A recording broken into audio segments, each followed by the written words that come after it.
দাদা চাবি। এই নে।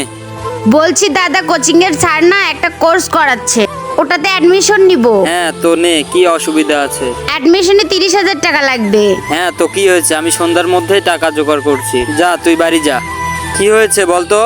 এমনিতেই 1 লাখ টাকা দে না, তার উপর আরো 30,000 কোথায় যে পাবো এটাই ভাবছি। দাদার সাথে কথা বল, উনি দিয়ে দেবে। ওনার কাছে আগে থেকে দেনা করে বসে আছি, উনি অবশ্যই দেবে। তুই যখনই আমার কাছ থেকে টাকা চেয়েছিস আমি দিয়েছি, কিন্তু এবার তোকে আমি 1 টাকাও দেবো না। বোনকে গিয়ে বুঝিয়ে বল। চলে যাও। কোনো ব্যাপার না দাদা। আমাকে ক্ষমা করিস বোন। আরে সবকিছু তো দাও তুমি আমাকে। খুব খুশি দেখাচ্ছে আজকে তোকে। টাকার জোগাড় হয়ে গেছে, কিন্তু টাকা কোত্থেকে আসলো?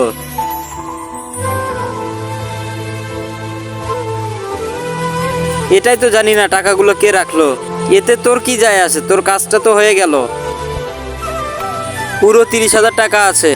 ঠিক আছে স্যার। স্যার মনোজকে কিছু বলবেন না। তারপর এই লোকটির ভালো কাজের জন্য একটি লাইক, একটি সাবস্ক্রাইব তো দিতে পারো।